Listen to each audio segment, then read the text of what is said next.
Hi guys, over the past few weeks I've been taking a look at a number of Plants vs Zombies spin-off games that barely anyone has talked about.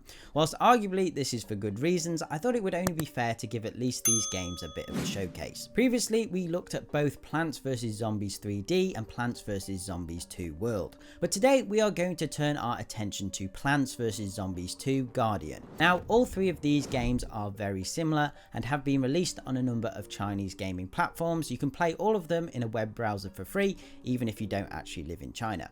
Officially published by PopCap Games and Tencent Games and developed by TalkWeb Games, these are not fully fleshed out PvZ titles as you might expect, but more casual in nature and are just basically time wasters. Also, if you do want a bit of a change from defeating Dr. Zomboss for the 1 millionth time, these games might give you at least 10 minutes of something different at the very least.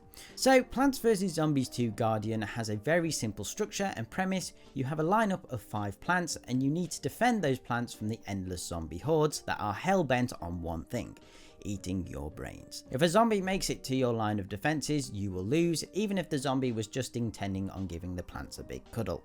If you do die, you will lose all of your sun and it gets placed into this little nice piggy bank, and you can earn the sun back by using gems, or as you'd expect, by watching an ad. Also, you may have noticed at this point the game is portrait and not landscape, and is essentially it's like a PvZ game, only simpler. Endless waves without breaks approach and you just have to keep them at bay. As you vanquish zombies, you will begin to earn sun, which you'll be happy to know can be used to grow plants. In the other two games, coins are used as currency instead of sun.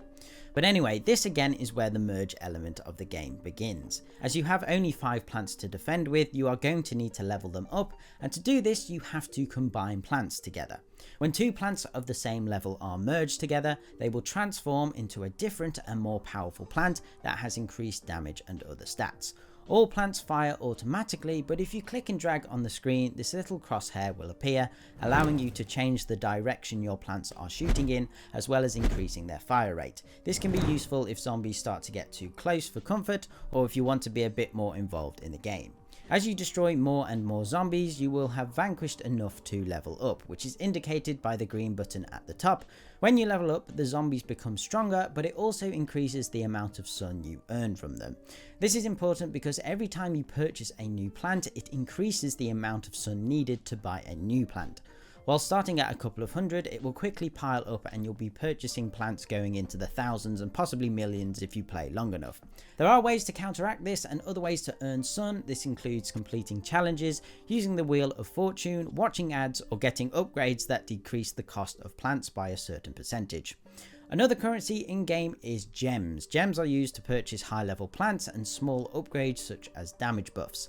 These again can be earned in a number of ways, vanquishing zombies, completing challenges, etc. However, one of the best ways to earn gems is through completing challenge levels. You earn 15 gems for completing each of these levels, but annoyingly you have to watch an ad before each one.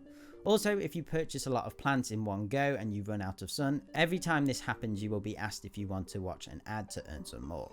But apart from those instances, I don't actually think the ads are too bad in this game, and I actually got a bug that stopped the ads from playing at one point, but that didn't help as I wasn't able to access the challenge levels, but a simple refresh seemed to fix it for me.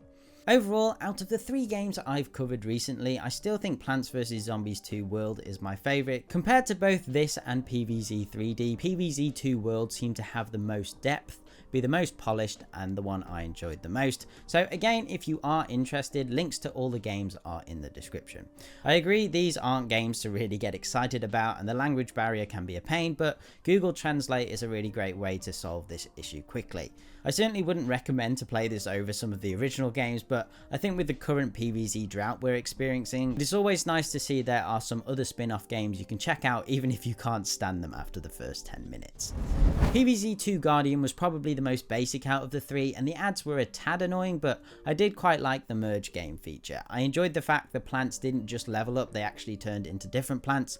Also, there were a lot more plants I recognised, and this was the game that I felt was probably the most PvZ-y, if that makes any sense. But anyway guys, that's it from me. Let me know which was your favourite game from this bizarre spin-off trilogy in the comments below. As always, don't forget to hit that subscribe button, turn on notifications, and if you do want to support the channel further, check out my Patreon page by clicking on screen now or through the link in the description.